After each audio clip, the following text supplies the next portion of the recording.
إن الحمد لله نحمده ونستعينه ونستغفره ونعوذ بالله من شرور أنفسنا وسيئات أعمالنا من يهده الله فلا مضل له ومن يضلل فلا هادي له وأشهد أن لا إله إلا الله وحده لا شريك له وأشهد أن محمدًا عبده ورسوله أعوذ بالله من الشيطان الرجيم يا أيها الذين آمنوا اتقوا الله حق تقاته ولا تموتن إلا وأنتم مسلمون يا أيها الناس اتقوا ربكم الذي خلقكم من نفس واحدة وخلق منها زوجها وبث منهما رجالا كثيرا ونساء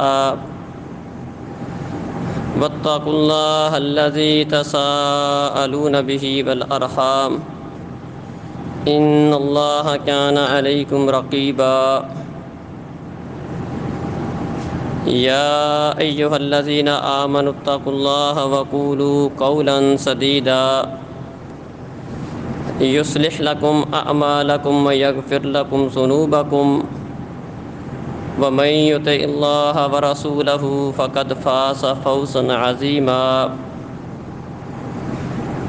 أما بعد فإن خير الحديث كتاب الله وخير الهدي هدي محمد صلى الله عليه وسلم وشر الأمور محدثاتها وكل محدثة بدعة وكل بدعة ضلالة وكل ضلالة في النار ويدعو الإنسان بالشر دعاءه بالخير وكان الإنسان عجولا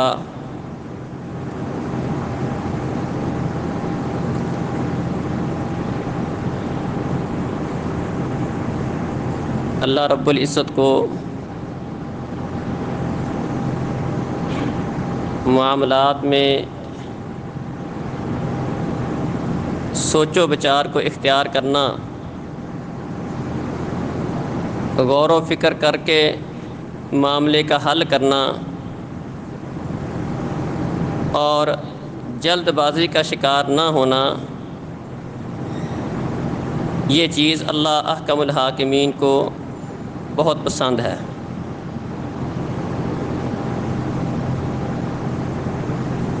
اور شیطان کی کوشش یہ ہے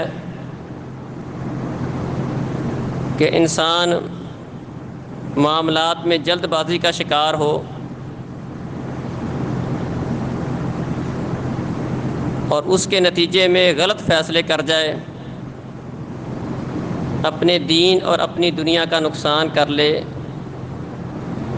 شیطان بندے سے معاملات کے اندر جلد بازی کرواتا ہے، اسے اس بات پر اکساتا ہے۔ نبی کریم صلی اللہ علیہ وسلم فرماتے ہیں التأنی من اللہ والعجلۃ من الشیطان، معاملات میں سوچ و بچار اختیار کرنا، غور و فکر کرنا، اس کے بعد فیصلہ کرنا، یہ اللہ رب العزت کی طرف سے ہے، اللہ کی تعلیم ہے، اللہ اس بات کو پسند کرتے ہیں۔ والعجلۃ من الشیطان، اور جلد بازی شیطان کی طرف سے ہے۔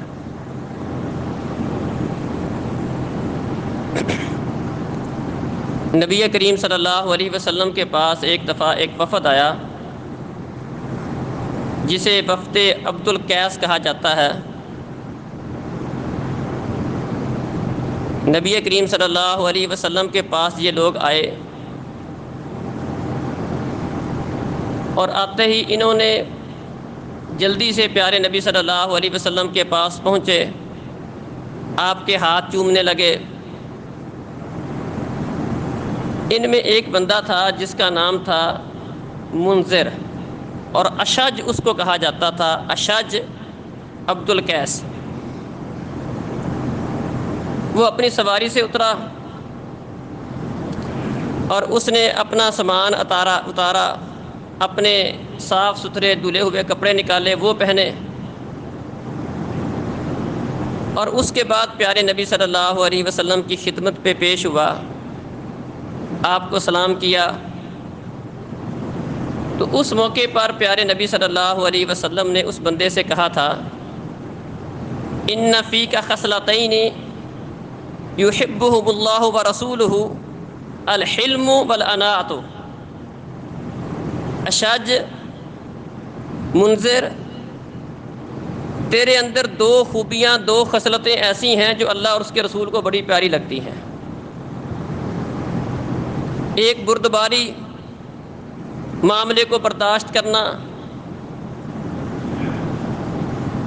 حلم کہتے ہیں بردباری کو، تحمل کو، برداشت کو، بالانات، اور معاملے کے اندر جلد بازی کا شکار نہ ہونا، سوچ و بچار کے ساتھ غور و فکر کر کے فیصلہ کرنا، کسی نتیجے پر پہنچنا۔ یہ دو چیزیں ایسی ہیں جو اللہ کو بڑی پسند ہیں اور اس کے نبی کو بھی بڑی پسند ہے۔ تو چونکہ اس نے بڑے تحمل والا، بردباری والا معاملہ کیا تھا اور اس نے اپنے اندر ایک ٹھہراؤ پیدا کیا، جلد بازی کا شکار نہ ہوا، بلکہ پیارے نبی صلی اللہ علیہ وسلم کی خدمت میں پیش ہونے سے پہلے صفائی ستھرائی کا اہتمام کیا، صاف کپڑوں کا اہتمام کیا، اور اس کے بعد پیارے نبی صلی اللہ علیہ وسلم کی خدمت میں پیش ہو کر سلام عرض کیا، تو پیارے نبی صلی اللہ علیہ وسلم نے اس کی اس خوبی کی تعریف کی۔ ہمارے ہاں معاملات کی خرابی کی وجوہات میں سے ایک بہت بڑی وجہ جلد بازی ہے، بلکہ اگر ہم اپنے معاملات کی خرابی پر غور کریں تو اکثر و بیشتر معاملات خراب اسی وجہ سے ہوتے ہیں کہ ہم اس کے اوپر تأثر دینے میں، بات کرنے میں، رد عمل دینے میں جلد بازی کا شکار ہو جاتے ہیں، چاہے وہ کوئی گھریلو معاملات ہوں، ملکی سطح پر معاملات ہوں، حکومتی سطح پر معاملات ہوں۔ اکثر و بیشتر معاملات میں خرابی کی جو ہمیں وجہ نظر آتی ہے وہ جلد بازی کا شکار ہونا، فوری رد عمل دینا، سوچ و بچار نہ کرنا، غور و فکر نہ کرنا، سوچ سمجھ کے بات نہ کرنا، جلد بازی کا شکار ہونا، یہ معاملات کی اکثر خرابی کی وجہ ہے۔ بلکہ دیکھیں، یہ دنیا پرستی، دنیا سے محبت، دنیا کی محبت کا آخرت کی محبت پر غالب آنا، دنیا کی خاطر آخرت کو چھوڑ دینا، اللہ اس کے رسول کی فرامین کو پسے پشت ڈال دینا، اگر اس کا سبب تلاش کریں، اس کی وجہ پر غور کریں تو یہ بھی ہمیں جلد بازی کا نتیجہ سمجھ آتا ہے، کیونکہ دنیا کا رزلٹ فوری ہوتا ہے، دنیا میں ہم جو کرتے ہیں اس کا نتیجہ ہمیں فوری مل جاتا ہے، باقی آخرت کے معاملات اس کا نتیجہ چونکہ ہمیں بعد میں ملنا ہے، لیٹ ملنا ہے، اگرچہ کچھ نہ کچھ اس کا بھی دنیا میں ملتا ہے، لیکن جتنے بھی بندہ آخرت کے حوالے سے معاملات کرتا ہے اس کا اصل رزلٹ، اصل فائدہ، اصل نتیجہ قیامت والے دن بندے کو ملنا ہے، جنت کی شکل میں ملنا ہے۔ تو انسان چونکہ جلد باز ہے، وہ فوری رزلٹ چاہتا ہے، فوری نتیجہ چاہتا ہے۔ اللہ کہتے ہیں وَيَدْعُ الْإِنسَانُ بِالشَّرِّ دُعَاءَهُ بِالْخَيْرِ وَكَانَ الْإِنسَانُ عَجُولًا۔ انسان اس قدر جلد باز ہے کہ جس طرح اپنے لیے خیر مانگتا ہے، بعض اوقات شر مانگنے میں بھی اس طرح جلدی کرنے لگ جاتا ہے۔ آپ نے دیکھا ہوگا کئی لوگ کوئی مسئلہ بن جائے اپنے آپ کو کوسنا شروع کر دیتے ہیں، اپنے آپ کو گالیاں دینا شروع کر دیتے ہیں۔ بہت سارے لوگوں کو میں نے ایسے دیکھا، گندی گندی گالیاں اپنے آپ کو دینا شروع کر دیں گے، اپنے آپ کو برا بھلا کہنا شروع کر دیں گے، اپنے بچوں کو برا بلا لان تان اور ان کے لیے پتہ نہیں کیسی کیسی بددعائیں شروع کر دیں گے. اور جس طرح انسان کو اپنے لیے خیر مانگنی چاہیے، اللہ کہتے ہیں انسان اسی طرح اپنے لیے شر مانگنا شروع کر دیتا ہے. وَيَدْعُ الْإِنسَانِ بِالشَّرِّ دُعَاءَهُ بِالْخَيْرِ. انسان اپنے لیے شر ایسے مانگتا ہے، شر کی دعا بد دعا ایسے کرتا ہے جیسے خیر کی دعا کی جاتی ہے. وَكَانَ الْإِنسَانُ عَجُولًا. انسان بڑا جلد باز ہے، جلد بازی کا شکار ہو جاتا ہے. دنیا کی محبت انسان کی اسی جلد بازی کا نتیجہ ہے، ورنہ اللہ رب العزت نے آخرت کے اندر جو انسان کے لیے نعمتیں تیار کی ہیں وہ نعمتیں تو ایسی ہیں ما لا عین رأت ولا اذن سمعت ولا خطر علی قلب بشر. اللہ کہتا ہے یہ دنیا کی نعمتیں تو کچھ بھی نہیں ہیں جو میں نے اپنے بندے کے لیے آخرت میں تیار کی ہیں. اس کو کسی آنکھ نے دیکھا نہیں، کسی کان نے سنا نہیں، کسی دل کے اندر اس کے بارے میں سوچ بھی پیدا نہیں ہو سکتی جو اللہ نے آخرت میں تیار کی ہے. لیکن چونکہ انسان جلد باز ہے، دنیاوی تھوڑا سا مفاد، رشوت لینے سے تھوڑا سا دنیاوی فائدہ فوری نظر آتا ہے، نتیجہ بھول جاتا ہے. آخرت میں کیا نتیجہ نکلے گا؟ غلط کام کر جائے گا. حرام کھانے میں، کسی کا حق کھانے میں نقصان کیا ہوگا؟ کسی کی چوری کرنے میں، ملاوٹ کرنے میں، کسی کا حق دبانے میں، کسی پر زیادتی کرنے میں نقصان آخرت کا کیا ہے؟ دنیاوی تھوڑا سا فائدہ اس کو ملتا ہے، اپنے تھوڑے سے فائدے کی خاطر وہ ہمیشہ والی زندگی کا نقصان کر جاتا ہے. اور نتیجہ کس بات کا ہے؟ انسان کی جلد بازی کا ہے کہ انسان جلد باز ہے. جلد باز ہونے کی وجہ سے وہ جو اخروی فائدہ ہے ذرا تھوڑا سا لیٹ ملنا ہے، اس کے اوپر عارضی سا اور فوری جو فائدہ ہے اس کو ترجیح دینے لگ جاتا ہے. تو انسان کے اندر جتنی یہ خامیاں خرابیاں پائی جاتی ہیں، حرام خوری پائی جاتی ہے، دو نمبری پائی جاتی ہے، ڈنڈی مارنا پائی جاتا ہے، یہ سارا کچھ انسان کی جلد بازی کا نتیجہ ہے. ورنہ اگر اسے یہ یقین ہو کہ آخرت ہے، انسان بڑے بڑے کاموں پر صبر کر جائے گا، بڑی بڑی مصیبتوں کو جھیل جائے گا.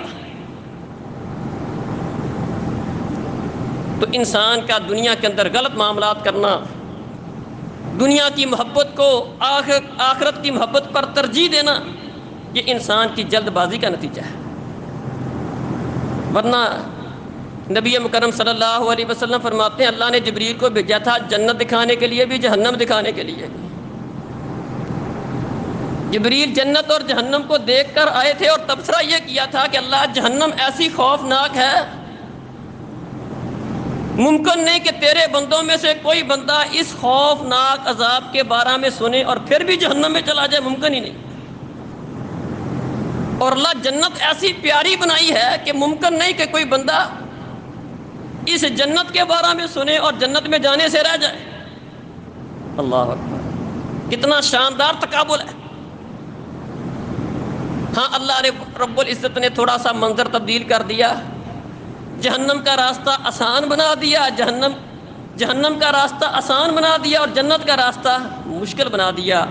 ظاہری طور پر اب جنت کے حصول کے لیے کچھ قربانیاں دینی پڑتی ہیں، مشکلات کو جھیلنا پڑتا ہے، اور جہنم کے لیے انسان اپنی خواہشات کی پیروی کرتا ہے، اپنی من مرضی کرتا ہے، جو دنیا میں دل کرتا ہے وہ کرتا ہے. تو خیر، جلد بازی کا ایک نقصان کیا ہے؟ اگر کسی انسان کے اندر جلد بازی والا عنصر غالب ہو تو اس کے نقصانات میں سے ایک بڑا نقصان کیا ہے کہ انسان اپنے اخروی فائدے کی بجائے دنیاوی فائدے کو ترجیح دیتا ہے، اپنی جنت کو بنانے کی بجائے اپنے لیے جہنم کا ایندھن بنا لیتا ہے.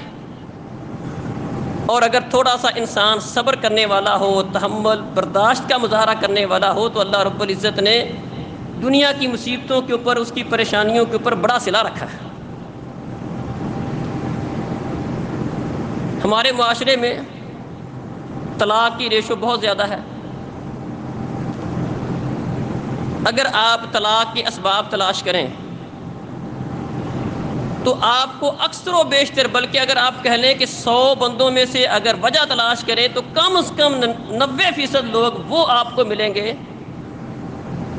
جن کے طلاق دینے کی وجہ سوچ و بچار نہیں ہے، غور و فکر کر کے اس نتیجے پر پہنچنا کہ جی میرا اس کے ساتھ بنا نہیں ہو سکتا، میں اس کے ساتھ نہیں چل سکتا، یا اس کی وجہ یہ ہو کہ یہ دینداری کی کسی کو بنیاد بنا لے کہ یہ دیندار نہیں ہے۔ ہمارے پاس بہت سارے طلاق کے مسئلے آتے ہیں، اور مجھے نہیں یاد کہ آج تک میں نے کسی مرد کی زبان سے یہ سنا ہو کہ میں نے اپنی بیوی کو طلاق اس لیے دی ہے کہ یہ میں نے اس کو بارہا کہا تھا 5 وقت کی نماز پڑھا کر، اور اس نے میرا کہا نہیں مانا، 5 وقت کی نماز نہیں پڑھی ہے، میں نے اس کو طلاق دے دی۔ میں نے آج تک کبھی کسی سے نہیں سنا۔ یا کسی عورت نے اپنے خاوند سے اس وجہ سے خلا لے لیا ہو کہ یہ دیندار نہیں ہے، بد عقیدہ ہے، یہ نماز نہیں پڑھتا، میں اس کے ساتھ نہیں چل سکتی۔ ہمارے ہاں طلاق کی وجوہات کیا ہوتی ہیں؟ غصہ آ گیا، وقتی طور پہ لڑ پڑا، تھوڑی سی بات ہو گئی، فوری طلاق دے دی۔ حالانکہ طلاق ایک انتہائی آپشن ہے کہ جب سوچ و بچار کیا، گزارا نہیں ہوتا، معاملہ سیدھا نہیں چل سکتا، ساری کوششیں کر لیں، آخر میں اللہ نے فرمایا کہ چلو اگر نہیں چل سکتا تو ٹھیک ہے طلاق دے دو۔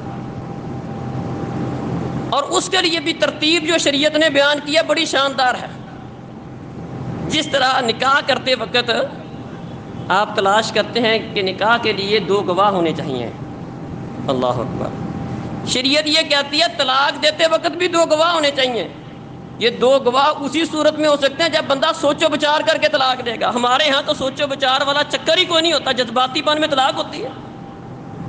گواہوں کو تلاش کرنا، بھئی آؤ بیٹھو مجلس لگائیں، بات کریں، اس نتیجے پر پہنچیں کہ نہ بات نہیں بن سکتی ہے، لہٰذا میں آپ کو گواہ بنا کر یہ بات کہتا ہوں کہ میں اس کو طلاق دیتا ہوں۔ یہ معاملہ شاید ہی کبھی واقعہ ہوا ہو، ورنہ جذباتی معاملات ہوتے ہیں۔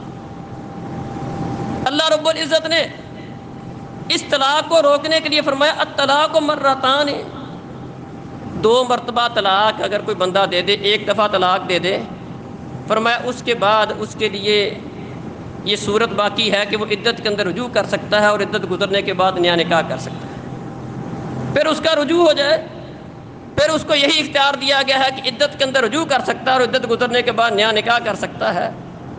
تیسری دفعہ طلاق دے دے، فرمایا کہ نہ اب رجوع ہو سکتا ہے اور نہ ہی عدت گزرنے کے بعد نیا نکاح ہو سکتا ہے۔ اب شریعت کے اس حکم پر غور کریں تو یہاں پر بھی ہمیں یہی بات سمجھ آتی ہے کہ اللہ ہمیں سوچ و بچار کا موقع دیتے ہیں۔ الطلاق مرتان، وہ طلاق جس میں رجوع ہو سکتا ہے وہ 2 بار ہے، 2 بار میں رجوع ہو سکتا ہے۔ رجی طلاق 2 دفعہ رکھنے کا مقصد یہ ہے کہ لوگوں کو سوچ و بچار کا، غور و فکر کا موقع ملنا چاہیے۔ اللہ اکبر۔ تو خیر، ہمارے معاملات کی خرابیاں جلد بازی، غور و فکر نہ کرنا، سوچ و بچار نہ کرنا، فوری کوئی بات ہو گئی، غصہ آ گیا، برتن توڑ دیے، کسی کا سر پھاڑ دیا، بیوی کے ساتھ بیوی سامنے آ گئی، اس کو طلاق کا برس نکال دیا، پھر مارے پھرتے ہیں، کبھی اس عالم کے پاس کبھی اس عالم کے پاس، جی غلطی ہو گئی طلاق دے بیٹھا، ایک ہی وقت میں تینوں دے دیں۔ اس وقت اتنا شیطان دماغ خراب کرتا ہے، غصہ اس قدر غالب آتا ہے، کئی دفعہ ہمارے پاس وہ کاغذ لے کے آ جاتے ہیں، لکھا ہوتا ہے یہ تو بڑی بد چلن ہے، میرا اس کے ساتھ گزارا نہیں ہو سکتا ہے، میں نے اس کا اپنے اوپر پکی حرام کر دی ہے، اب جہاں چاہیے نکاح کر سکتی ہے، مہینہ نہیں گزرتا اس کے پاؤں پکڑ پھرتا ہے، عقل ٹکانے آ جاتی ہے 1 مہینے کے اندر ہی۔ جو پہلے بد چلن تھی اور اس کو پکا آزاد کر رہا تھا، میں اس کو پکا آزاد کرتا ہوں، میرے طرف سے یہ آزاد ہے، جہاں چاہے شادی کر سکتی ہے، مہینہ گزرنے پر عقل ٹکانے آ جاتی ہے۔ وجہ کیا ہوتا ہے؟ اس وقت شیطان اس قدر بندے کا دماغ خراب کرتا ہے، جلد بازی کا شکار ہو کر اس طرح کے معاملات کرتا ہے۔ قتل و غارت، اس کی وجوہات آپ غور کر کے دیکھ لیں۔ معاشرے کے اندر اکثر بیشتر جو قتل و غارت کے واقعات ہوتے ہیں، بالخصوص رشتہ داروں میں، خاوند نے بیوی کو قتل کر دیا، باپ نے بیٹے کو مار دیا، بیٹے نے باپ کو مار دیا۔ اب کیسے ممکن ہے کہ ایک باپ اپنے بیٹے کو مار دے؟ کیسے ممکن ہے ایک بیٹا اپنے باپ پر گولی چلا دے؟ اصل میں یہ نتیجہ اس جلد بازی کا۔ کبھی ممکن ہی نہیں ہے کہ بندہ سوچ و بچار کرے اور بیٹا باپ کو مار دے۔ سوچو بچار کرنے کے بعد باپ بیٹے کو قتل کر دے، سوچو بچار کرنے کے بعد جس بیوی کے ساتھ 20-25 سال کا عرصہ گزارا ہے، جو اس کے بچوں کی ماں ہے، اس کو خود ہی اپنے ہاتھ سے قتل کر دے، ممکن ہی نہیں۔ نتیجہ وہ جلد بازی، اس کا نتیجہ یہ سارا کچھ۔ ایک دفعہ میں رحیم یار خاں میں تھا تو ساتھی مجھے جیل کے اندر قیدیوں کو درس دینے کے لیے لے گئے۔ وہاں پر ہم نے مختلف قسم کے قیدی ان سے ملاقات کی، تو کچھ قیدی وہ تھے جنہیں سزائے موت ہو چکی تھی، اور ان میں سے کچھ قیدی وہ تھے جو پاگل ہو چکے تھے۔ تو جو ہمیں وہ وزٹ کرانے والا بندہ تھا تو وہ بتانے لگا کہ یہ جو پاگل ہو چکے ہیں نا، یہ وہ قاتل ہیں، وہ قیدی ہیں جنہوں نے اپنے رشتہ داروں کو قتل کیا ہے۔ اور وہ اپنا تجزیہ پیش کرنے لگا کہ اکثر و بیشتر جو اس جرم میں آتے ہیں کہ جس نے کسی اپنی بیوی کو مارا، باپ کو مارا، بچے کو مارا، وہ پاگل ہو جاتے ہیں۔ وجہ کیا ہوتی ہے کہ ایسا ممکن نہیں ہوتا، وہ جلد بازی کا نتیجہ ہوتا ہے۔ شیطان جلد بازی کے ساتھ بندے سے اس طرح کا اقدام کرواتا ہے، اب وہ بیٹا ہے، بعد میں سمجھ آتی میں نے کیا کر لیا۔ اللہ اکبر۔ تو یہ قتل و غارت کی اکثر و بیشتر وجوہات کیا ہیں؟ جلد بازی ہے، جلد بازی کا شکار ہونا، تحمل، برداشت، غور و فکر اس چیز کا نہ پایا جانا۔ خودکشی دیکھ لے، یہ زندگی اللہ رب العزت کی بڑی نعمت ہے۔ انسان برا ہو یا اچھا ہو، زندگی اس کے لیے نعمت ہے۔ برا بھی ہو اس کے لیے مہلت باقی ہے، شاید توبہ کر لے۔ اچھا ہو اس کے لیے نیکیوں کے اندر آگے بڑھنے کا موقع ہوتا ہے۔ دونوں حالتوں میں انسان کی زندگی انسان کے لیے اللہ رب العزت کی طرف سے ایک بہت بڑا انعام ہے۔ جب انسان خود ہی اس مہلت کو ختم کرتا ہے، اپنے آپ کو قتل کر لیتا ہے، اس مہلت کا خاتمہ کر لیتا ہے، اللہ کو بڑا غصہ آتا ہے۔ پیارے نبی صلی اللہ علیہ وسلم نے ایک بندے کے متعلق فرمایا کہ ایک بندہ پہلی قوموں میں سے تھا، اس کو کوئی زخم آئے، زخموں کی تکلیف برداشت نہ کر سکا، اس نے اپنے آپ کو قتل کر لیا۔ اللہ رب العزت نے اس بات کا اعلان فرمایا بادرنی عبدی بنفسی انی حرمت علیہ الجنہ، میرے بندے نے اپنے بارہ میں مجھ سے جلدی کی ہے، ابھی میں نے اس کی زندگی کا خاتمہ نہیں کیا تھا، یہ چاہتا تھا کہ خود ہی اپنا فیصلہ کر لے۔ یاد رکھو، اللہ فرماتے میں نے اس بندے پر اپنی جنت حرام کر دی ہے۔ خودکشی کرنے والا، جتنے یہ خودکشی کرنے والے معاملات دیکھیں، آپ کو وجہ کیا نظر آئے گی؟ گھر میں کوئی لڑائی ہو گئی،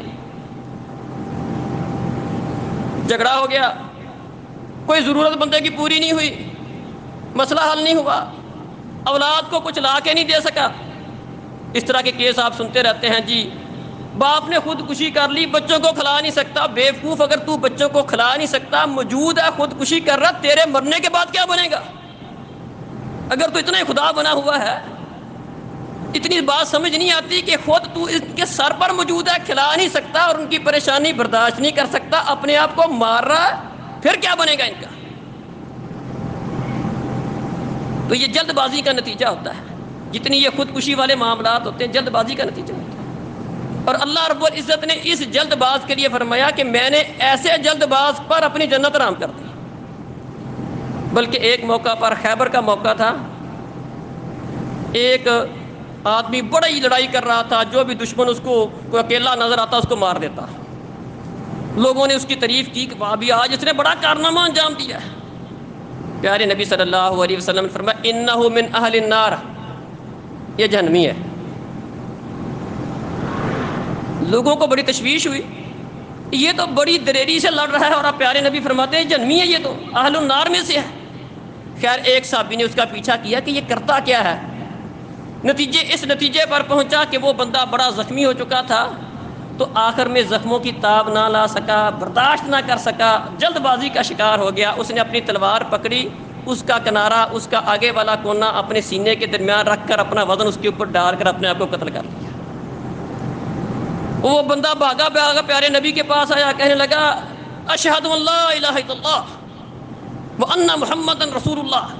فرمایا کیا ہوا؟ کہا اللہ کے رسول، اس بندے کے متعلق آپ نے بات کی تھی، ہم حیران تھے، پریشان تھے کہ وہ بندہ تو بڑی دلیری سے لڑ رہا ہے، بڑی بہادری سے لڑ رہا ہے، بڑا کارنامہ سر انجام دے رہا ہے، آپ فرماتے ہیں انہ من اہل النار۔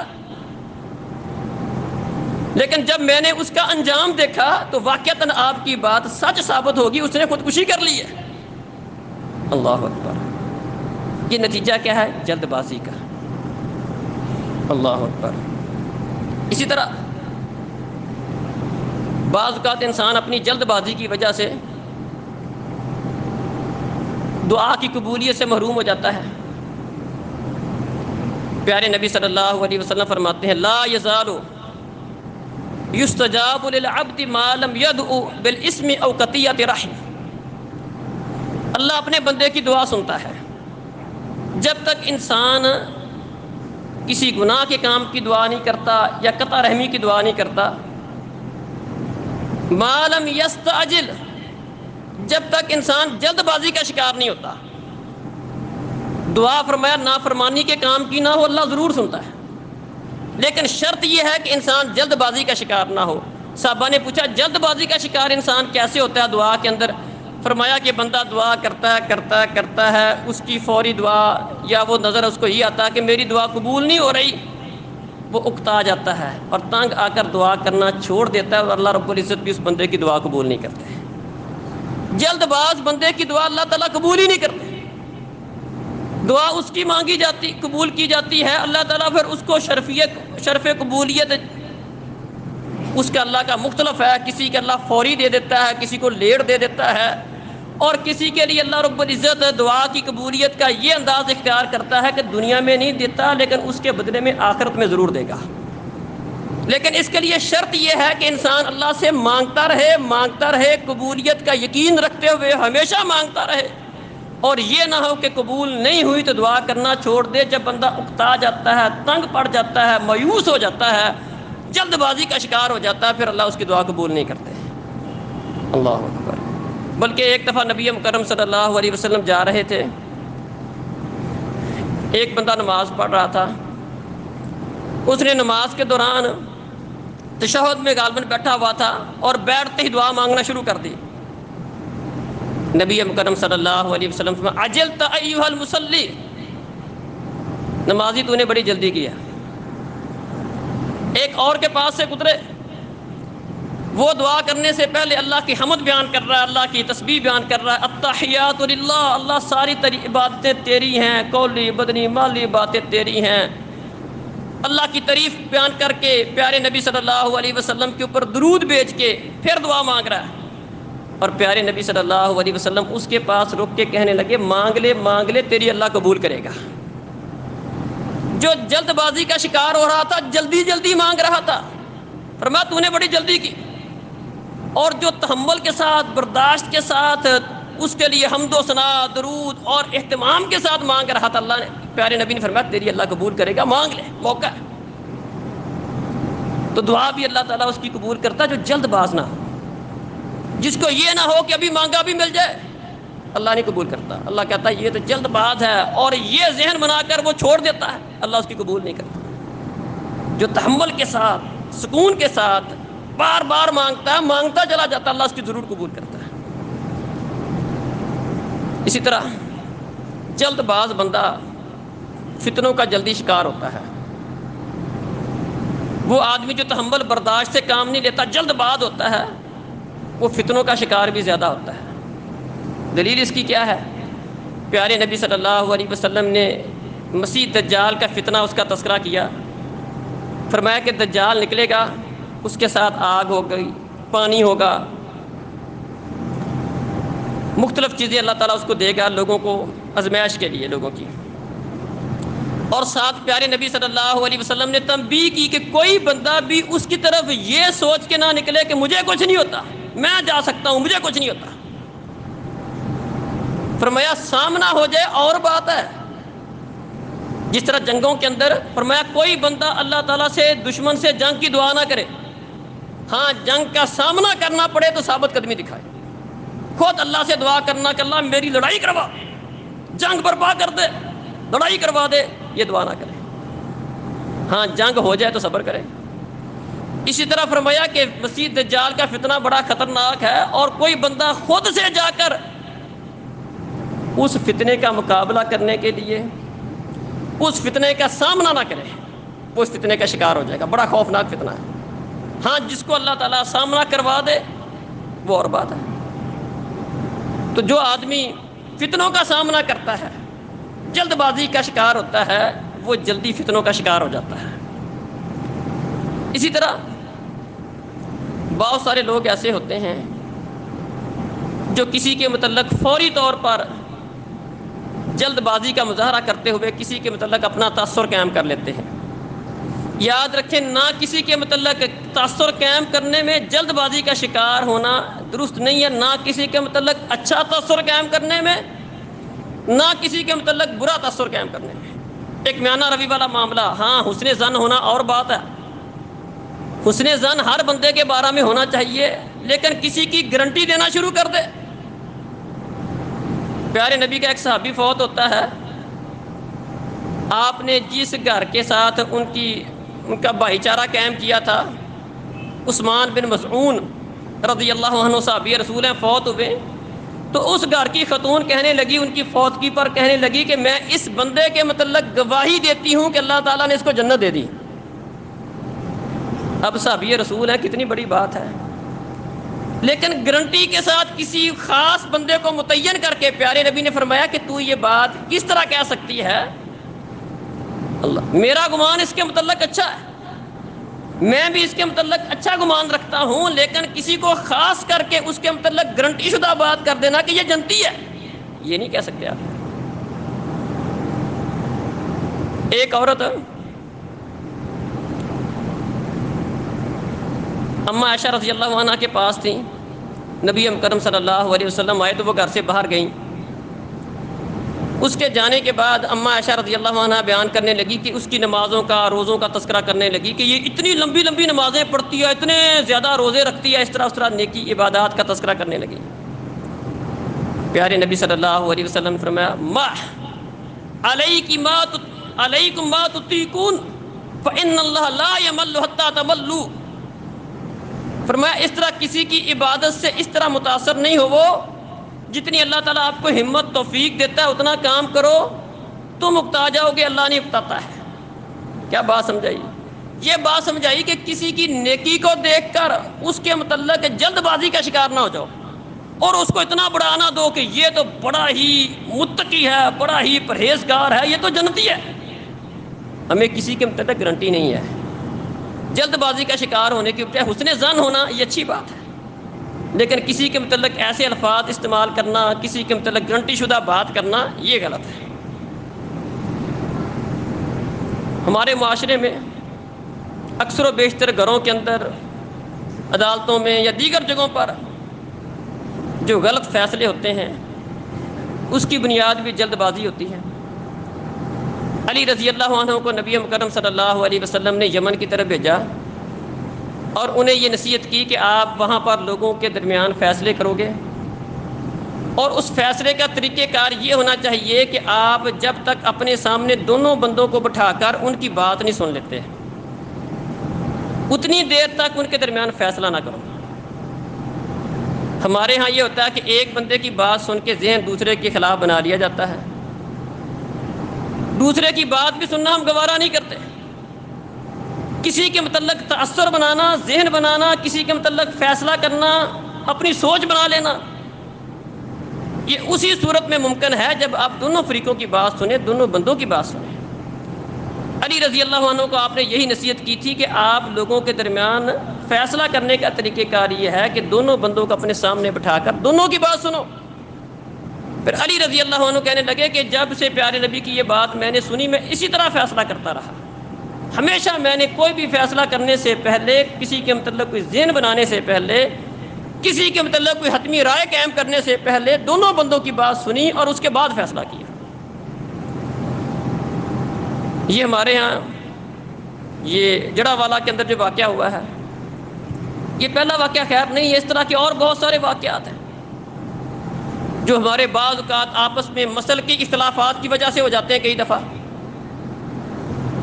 یہ فلاں مسئلہ کے ساتھ اس کا تعلق ہے، اس کا فلاں کے ساتھ تعلق ہے۔ بعض کا چھوٹی سی بات کو بنیاد بنا کر جتھے کی شکل میں لوگ دوسروں کے خلاف چڑھ دوڑتے ہیں۔ جب بات کی حقیقت کھل کے سامنے آتی ہے، اس کی تہہ میں جایا جاتا ہے، تو وہ بات حقیقت میں اس طرح ہوتی نہیں ہے، یا جو لوگ یہ کام کر رہے ہوتے ہیں وہ اس بات کے مجاز ہی نہیں ہوتے، انہیں اس بات کی اتھارٹی نہیں ہوتی ہے کہ خود سے کسی کے متعلق عدالت لگا کر خود ہی فیصلہ کر دیں، یہ ان کا کام ہی نہیں ہے۔ یہ عام طور پر جلد باز لوگ، جذباتی قسم کے لوگ، اور جنہیں مذہبی جنونیت لاحق ہوتی ہے، اس طرح کے لوگ اس طرح کے معاملات کرتے رہتے ہیں۔ یہ جو ہمارے آپس کے اندر دین اسلام کے اندر مختلف گروہ بنے ہوئے ہیں، ان کے اندر بھی اس طرح کے کئی دفعہ معاملات ہوتے ہیں، بڑے بڑے معاملات ہو جاتے ہیں، قتل و غارت ہو جاتی ہے، اور اس کی بنیاد بس لوگوں کے جذبات کو ابھارنا اور لوگوں کا بغیر کسی تحقیق کے، بغیر کسی بات کی تہہ میں پہنچے خود ہی فیصلہ کرنے لگ جانا اور خود ہی اس کے اوپر رد عمل دینا شروع کر دینا، اس طرح کے معاملات ہوتے ہیں۔ اسی طرح غیر مسلم اقلیتیں، ان کا تحفظ ہم پر لازم ہے۔ ہاں، ان میں سے اگر کوئی غلطی کرتا ہے تو اس کا حل ہر بندہ اپنے طور پر کرنا شروع کر دے گا تو اس کا نتیجہ اسی شکل میں نکلے گا، جس سے بد امنی ملک کے اندر بھی پھیلے گی، اور دنیا کے اندر پاکستان کا جو کے بارے میں تاثر ہے دنیا والوں کا، وہ بھی خراب ہوگا، بلکہ غیر مسلم قوتیں، ان کو ایک موقع ملے گا مسلمانوں کے خلاف، اہل پاکستان کے خلاف، پاکستان کے خلاف ایک محاذ کھڑا کرنے کا۔ تو یہ قطعاً ہماری شریعت کا طریقہ کار نہیں ہے کہ اس طرح کوئی جذباتی معاملات کر لینا، یہ بھی اس جلد بازی کا نتیجہ ہے۔ جلد بازی کا نتیجہ فوری طور پر بات ہوئی ہے، کیسے ہوئی ہے، کس نے کی ہے، قصور کس کا ہے، اس بات کی تہہ میں پہنچے بغیر خود ہی مدعی اور خود ہی منصف اور خود ہی سارا کچھ کر کے سارا معاملہ کر گزرنا۔ کسی کی لاش کو آگ لگا دو، کسی کو مار دو، قتل کر دو۔ غیر مسلموں کی عبادت گاہیں مسلمانوں کے ملک میں انہیں تحفظ حاصل ہوتا ہے، حق نہیں پہنچتا عوام کو کہ جا کر کسی غیر مسلم کی عبادت گاہ کو جا کر جلا دے، راکھ بنا دے، حق نہیں پہنچتا، یہ ہماری شریعت ہے۔ اسی طرح کسی غیر مسلم کو خام کا، چاہے وہ مسلمان نہیں بھی ہے لیکن مسلمانوں کے ملک میں ہے، اقلیت کی شکل میں ہے، اس کی حفاظت مسلمانوں کی ذمہ داری ہے، ملک کی حکومت کی ذمہ داری ہوتی ہے۔ اس کو خود سے عوام کا نقصان کر دینا، کسی کو قتل کر دینا، کسی کے گھر جلا دینا، یہ قطعاً صحیح نہیں ہے، دین اسلام کی تعلیمات بھی اس طرح نہیں ہے۔ تو یہ نتیجہ بھی اس جلد بازی کا ہے۔